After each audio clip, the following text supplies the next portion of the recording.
Halo semuanya, balik lagi bareng saya Ari di channel Kontaineran ID. Nah, kita tiba di video spesial Lebaran. Jadi sebelum kita masuk ke videonya, saya mau ngucapin minal aidin wal faizin, mohon maaf lahir dan batin. Selamat merayakan Lebaran kepada teman-teman yang merayakan dan selamat liburan untuk teman-teman semuanya. Oke, jadi di video kali ini kita akan membahas soal pertanyaan nih. Saya bukan membahas, menjawab pertanyaan dari teman-teman semuanya. Jadi mungkin 2 bulan yang lalu ya saya terakhir membuat video Q&A. Dan sekarang saya mau buat lagi nih untuk kalian semua. Semoga kita bisa terus berinteraksi secara positif, baik secara online, di komen, ataupun nanti kita ketemu secara langsung.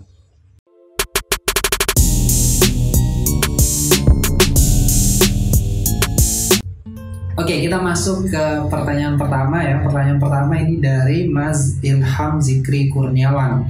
Pertanyaannya adalah, Bang izin tanya, berarti kalau perhitungan packaging menggunakan karung dan kardus, untuk masuk kontainer lebih banyak karung. Jadi karung lebih banyak kuantitinya yang bisa masuk jika dibandingkan kardus. Betul gitu Bang? Jadi sebetulnya kalau antara kuantiti karung dan kardus ya tergantung ukuran karungnya berapa, ukuran kardusnya berapa dulu teman-teman. Kalau ditanya kuantitinya ya. Cuma kalau dari total berat barang yang bisa masuk umumnya lebih banyak karung memang. Karena biasanya produk-produk yang dia menggunakan kardus itu nggak bisa dibolak-balik teman-teman. Jadi kalau kardusnya begini ya udah jejer begini aja terus aja. Karena kadang kalau dibalik gini entah terjadi apa, ada yang tumpah atau ada yang rusak dan lain sebagainya. Nah, beda dengan produk-produk yang di packing menggunakan karung. Umumnya dia bisa dibolak-balik. Jadi karungnya begini, kadang begini, kadang begini. Jadi dia masuk di sela-sela yang kosong gitu teman-teman. Nah, tapi juga bagi teman-teman yang pakai packaging kardus ya, nah itu harus didesain tuh, harus didesain bagaimana kiranya nanti ketika disusun itu tidak ada terlalu banyak space. Jadi desain kardusnya itu harus pas dengan lebar kontainer juga. Nah itu harus dipikirin dulu teman-teman. Nah kemudian yang kedua dari Kak Clara Anastasia. Pertanyaannya adalah, setelah klik produk saya cari atau ketik di kolom pertama Nata de Coco, kok tidak muncul atau tampil ya Mas? Jadi kalau kita mau mencari produk kita di Trademap, menganalisis produk kita di Trademap, itu bukan mengetikkan nama produknya, tapi umumnya adalah HS code-nya. Jadi kita harus mengetahui HS code Nata de Coco berapa dulu, baru kita ketikkan HS code-nya di dalam Trademap atau di dalam kolom pertama Trademap. Jadi kurang lebih seperti itu. Nah kemudian pertanyaan dari Kak Yeni Elvira, Bang bisa nggak ngasih info investor yang bisa kerjasama? Nah sebetulnya di Kontaineran ID juga ada investornya, tapi bukan bank, dia lebih ke perorangan. Nah karena dia bukan bank, maka harus ada saling percaya dulu antara investor dan juga kita yang dimodalin. Nah untuk memunculkan rasa kepercayaan ini, kalian kan harus kenal dulu. Nggak mungkin tiba-tiba, oh saya butuh, kemudian tiba-tiba oh ini ada investor saya, tiba-tiba investornya mau invest gitu kan. Biasanya kan enggak dulu, harus ada perkenalan dulu, cek perusahaannya seperti apa, perusahaannya di mana, proyeknya bagaimana, jalan berapa tahun, apakah itu profit atau enggak. Nah itu banyak tuh hal-hal yang harus dipertimbangkan oleh investor, karena investor termasuk high risk high return juga teman-teman. Jadi sebetulnya kalau ditanya apakah investor ada atau enggak, ya ada-ada aja. Nah sekarang pertanyaannya dibalik, usaha dari Kak Yeni Elvira apakah sudah masuk kualifikasi atau layak untuk diinvest atau tidak. Jadi kurang lebih seperti itu. Selanjutnya ada pertanyaan dari Kak Angga Supriyanto, Bang adakah jasa forwarder lokal Bang? Nah sebetulnya kalau forwarder itu bisa kita cari mudah ya di Google Map, kita ketik juga nanti akan muncul, di Google juga kita ketik akan muncul. Yang penting ketika kita mencari forwarder ini, kita harus kunjungin di mana kantornya, kita ngobrol dengan marketingnya, kita ngobrol dengan penanggung jawabnya, dan seterusnya.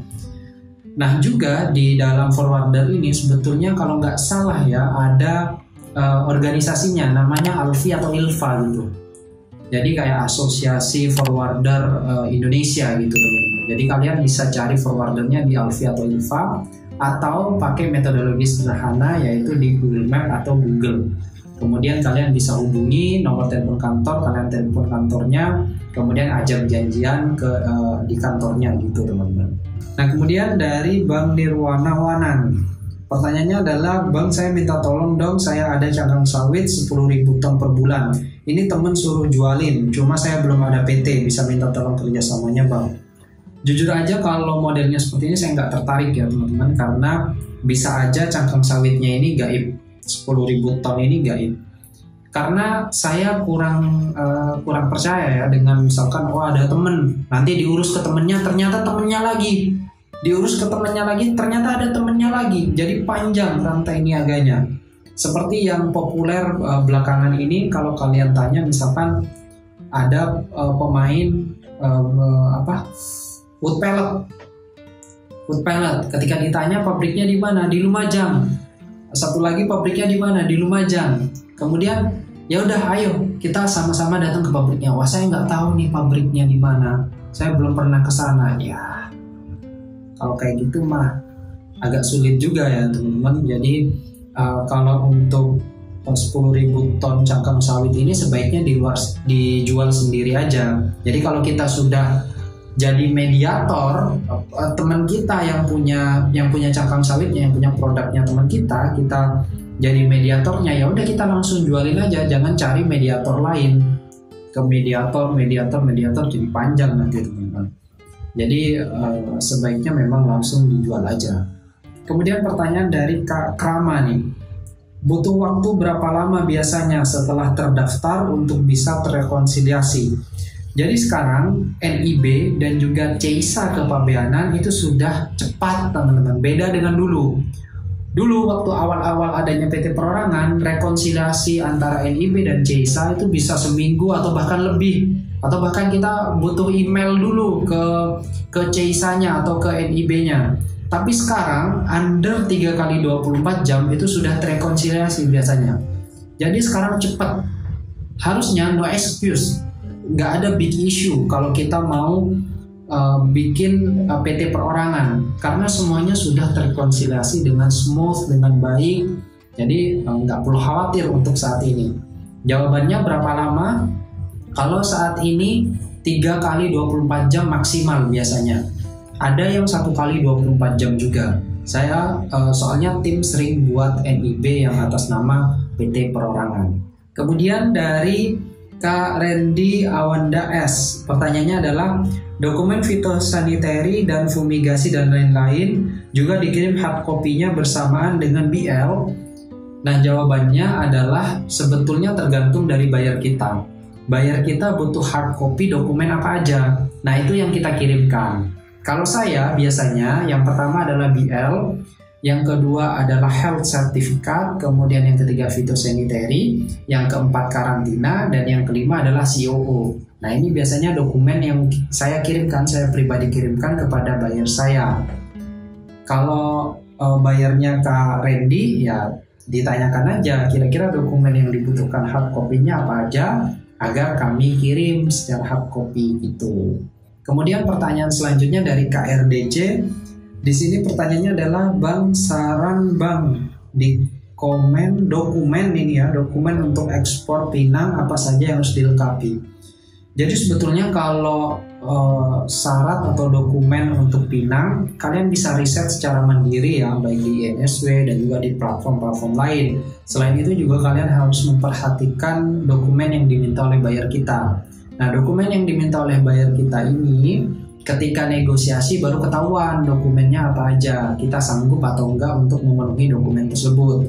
Jadi jawabannya adalah harus riset dulu, pinang itu termasuk highest code berapa, kemudian nanti dokumen yang dibutuhkan dari pemerintah Indonesia apa aja, yang dari negara tujuan ekspor apa saja, yang nanti dikonfirmasi oleh buyer kita dengan requestnya dokumen ke kita. Jadi kurang lebih seperti itu. Kalau mendadak seperti ini, saya nggak ingat ya dokumen apa aja ya untuk pinang. Dan kemudian juga ini pertanyaannya juga kurang lengkap ya. ekspornya kemana, karena tiap negara tujuan ekspor biasanya beda-beda untuk dokumen yang dibutuhkan. Jadi kurang lebih seperti itu.